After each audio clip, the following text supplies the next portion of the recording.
When I was 21 years old, I was hired to play Romeo in a touring production of Romeo and Juliet.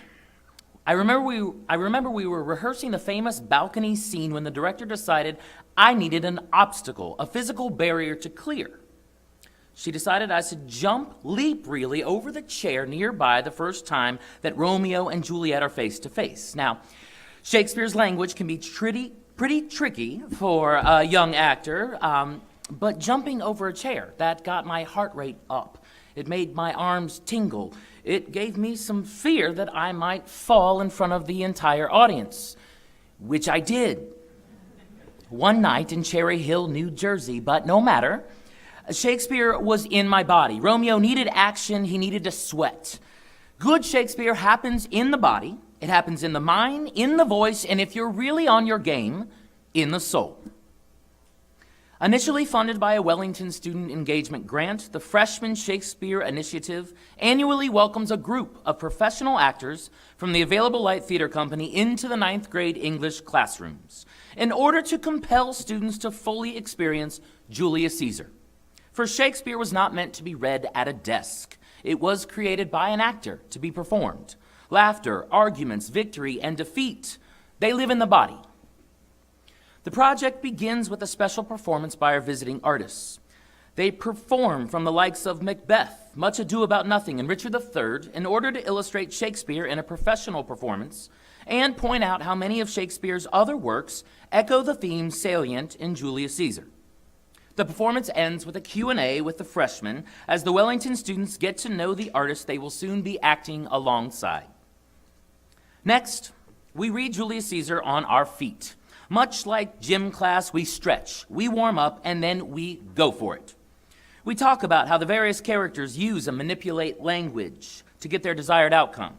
We typically run Caesar's legendary death scene 7 or 8 times in order to get it just right. There's a lot of stabbing. For the following 2 weeks, we rehearse. Each 9th grader has a pivotal role in a scene, and with our visiting artists as directors and scene partners, students read, discuss, block, memorize, and rehearse their scenes.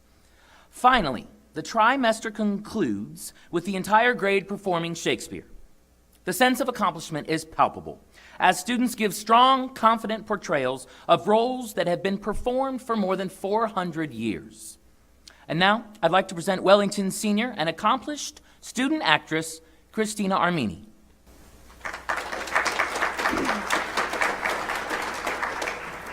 I remember freshman year and the apprehensive looks and eye rolls given by my classmates when Mr. Eberly announced the Shakespeare unit. We had just enjoyed the classic novel, Catcher in the Rye, and were filled with self-doubt at the thought of performing on stage in front of others. With help from Mr. Eberly's unparalleled commitment and enthusiasm, and of course a lot of practice, we began performing Julius Caesar. Freshman year can be an intimidating time. New students, new environment, new expectations. But this unit carried us out of our comfort zones for the first time and built us the much-needed confidence to tackle monologues and scenes. Our class bonded over the nerves of performing and supported each other from the early rehearsals to the final show. As someone who has always loved and participated in theater, I was overjoyed to see students who had never picked up a script before participating in theater and memorizing lines and practicing their blocking. We learned life skills, collaboration, trust, and confidence. And knowing that professional actors are there to guide students makes the project that much more authentic. Last year, our theater department put on A Midsummer Night's Dream. I was able to take on the intricate role of Puck because I understood the complexity of Shakespeare. This year, I find myself in Mr. Eberly's classroom once again, memorizing lines and performing, except this time in speech class. These projects are meant to prepare us for our final performance. I'm excited to share my speech in February, titled Theater, Worth More Than an Elective. The Shakespeare Initiative shines a much-needed light on theater and opens the door for all freshmen to thrive in the upper school. Thank you.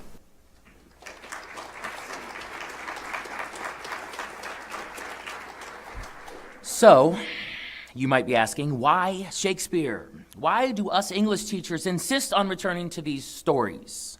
Well, here are just a few reasons. Reading comprehension. The demands associated with Shakespeare's language help students develop the close reading skills for future collegiate courses that often feature dense, challenging readings. These include the humanities, economics, and perhaps someday law and medicine. Rhetorical skills. Shakespeare's characters are constantly employing logos, pathos, and ethos in order to get what they want. These skills are the foundation of written and spoken argument. Voice. Students learn to think of their voice as an instrument. There are vocal shifts, tempo changes, and pauses that all become the tools of a talented public speaker. Engagement. Having English class on your feet has proven to get more students actively involved in English studies. In fact, I'm proud to report that our own internal measurements at Wellington showed students to be more engaged with English class after they completed the Shakespeare Initiative. And that does not happen at every school. We need to get these freshmen involved in English. Let's give them Shakespeare. It works. Finally, professional collaboration. The opportunity for our students to work alongside professionals who are educated, skilled, and passionate about the work that they do is powerful. They can see for themselves, this is what it looks like to love your job.